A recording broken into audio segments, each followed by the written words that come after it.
بسم اللہ الرحمن الرحیم۔ السلام علیکم ناظرین، آج کی اس خصوصی رپورٹ میں ہم بات کریں گے دو بڑی خبروں کی جو اس ہفتے ملکی منظرنامے پر چھائی رہی۔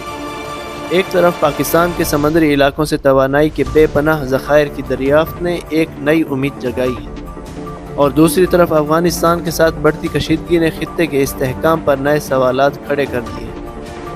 آئیے آغاز کرتے ہیں آج کی پہلی خبر سے۔ ناظرین، پاکستان کے توانائی کے شعبے میں ایک انقلابی پیش رفت سامنے آئی ہے۔ وزارت توانائی کے مطابق پاکستان نے سمندر میں 53,500 مربع کلومیٹر پر مشتمل 23 آف شور بلاکس کے لیے کامیاب بولیاں حاصل کی ہیں۔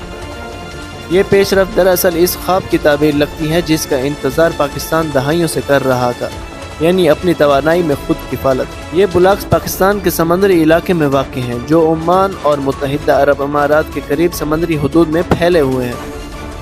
ماہرین کے مطابق ان علاقوں میں تیل اور گیس کے وسیع ذخائر موجود ہیں جن کی کھوج سے پاکستان کی معیشت میں بڑی تبدیلی آ سکتی ہے۔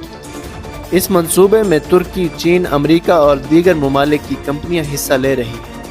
ان کمپنیوں کی آمد سے پاکستان کو نہ صرف سرمایہ کاری ملے گی بلکہ جدید ترین ڈرلنگ ٹیکنالوجی بھی میسر آئے گی۔ توانائی کے ماہرین کا کہنا ہے کہ یہ شراکت داری پاکستان کے لیے ایک نئی انرجی اکانومی کی بنیاد رکھ سکتی ہے۔ یہ پیش رفت اس وقت سامنے آئی جب پاکستان کو سالانہ اربوں ڈالر کا توانائی درآمدی بل ادا کرنا پڑتا ہے۔ اگر یہ منصوبے کامیاب ہو گئے تو پاکستان صرف اپنی ضروریات پوری نہیں کرے گا بلکہ خطے کو توانائی فراہم کرنے والا ملک بن سکتا ہے۔ امریکی کمپنی ڈیگولیر اور میکناٹن کے مطابق پاکستان کے سمندری علاقوں میں 160 ٹریلین کیوبک فٹ گیس کے امکانات ہیں۔ یہ مقدار اتنی ہے کہ اگر صرف 20% ذخائر بھی کارآمد نکل آئے تو پاکستان اگلے 30 سال تک توانائی میں خود کفیل رہ سکتا ہے۔ لیکن سوال یہ ہے کہ کیا ہمارے پاس اس موقع سے فائدہ اٹھانے کے لیے پالیسی تسلسل اور شفاف نظام موجود ہے؟ کیونکہ آف شور ڈرلنگ ایک مہنگا اور پیچیدہ عمل ہے، اور اگر حکومتی پالیسیوں میں عدم استحکام رہا تو یہ خواب بھی ادھورا رہ سکتا ہے۔ یہ منصوبہ صرف توانائی کی حد تک محدود نہیں بلکہ قومی سلامتی اور علاقائی اثر رسوخ سے بھی جڑا ہے۔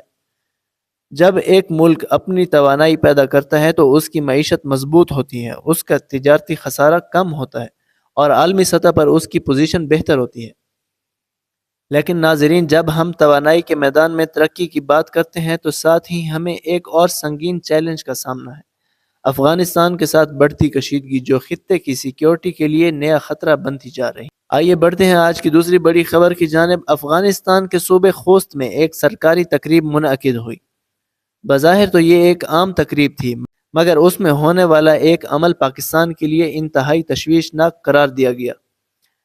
تقریب کے دوران بچوں نے فوجی وردی میں ملبوس ہو کر افغانستان کے نائب وزیر خارجہ محمد نبی عمری کو ایک شیلڈ پیش کیا جس پر بنا ہوا نقشہ پورے خطے میں بحث کا باعث بن گیا، کیونکہ اس نقشے میں خیبر پختونخوا، بلوچستان اور گلگت بلتستان کو افغانستان کا حصہ دکھایا گیا ہے۔ پاکستان نے اس اقدام کو اشتعال انگیز قرار دیتے ہوئے سخت احتجاج ریکارڈ کرایا۔ یہ تنازع نیا نہیں، افغان طالبان نے آج تک ڈیورنڈ لائن کو سرکاری طور پر تسلیم نہیں کیا، اور یہی وہ سرحد ہے جو پاکستان اور افغانستان کے درمیان تنازعات کی جڑ سمجھی جاتی ہے۔ یہ معاملہ اس وقت اور حساس ہو جاتا ہے جب پاکستان دہشت گرد تنظیم TTP کے خلاف کارروائی کی تیاری کرتا ہے، اور اطلاعات کے مطابق افغان حکام ان کمانڈوز کو شہری علاقوں میں منتقل کر رہے ہیں تاکہ کسی بھی ممکنہ کارروائی کو شہری حملہ قرار دیا جا سکے۔ پاکستان نے TTP کے خاتمے کے لیے متحدہ عرب امارات کے ساتھ مل کر ایک منصوبہ بنایا تھا۔ اس منصوبے کے تحت TTP کے ارکان کو افغانستان کے صوبہ غزنی منتقل کیا جانا تھا، یعنی پاکستان کی سرحد سے دور کیا جانا۔ تو اس وقت افغان حکومت کی جانب سے پاکستان سے 10 ارب روپے کی مالی امداد کا مطالبہ کیا گیا۔ UAE نے مالی مدد بھی فراہم کی، مگر افغان حکومت کی غیر سنجیدگی کے باعث منصوبہ ناکام ہو گیا۔ اس ناکامی نے دونوں ممالک کے درمیان اعتماد کو مزید کمزور کر دیا ہے، اور پاکستان اب سفارتی سطح پر نئے اقدامات پر غور کر رہا ہے۔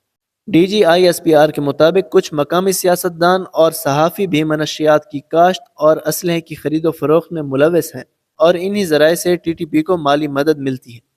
یہ الزامات نہ صرف سیکیورٹی بلکہ سیاسی نظام کے لیے بھی خطرے کی گھنٹی ہیں۔ ناظرین، ایک طرف تو پاکستان توانائی کے شعبے میں خود انحصاری کی طرف بڑھ رہا ہے، تو دوسری طرف سیکیورٹی کے نئے خطرات سر اٹھا رہے ہیں۔ یہ دونوں خبریں دراصل پاکستان کے دو رخ دکھاتی ہیں، ایک امید اور ایک آزمائش۔ اگر حکومت پالیسیوں میں تسلسل برقرار رکھے، شفافیت لائے اور سفارتی محاذ پر فعال کردار ادا کرے تو پاکستان نہ صرف اپنی توانائی ضروریات پورا کر سکتا ہے بلکہ خطے میں امن و استحکام کا ضامن بھی بن سکتا ہے۔ اگلی ویڈیو میں ہم بات کریں گے پاکستان کے توانائی منصوبے کس حد تک عالمی سیاست کو متاثر کر سکتے ہیں۔ تب تک کے لیے مجھے اجازت دیجیے۔ خدا حافظ۔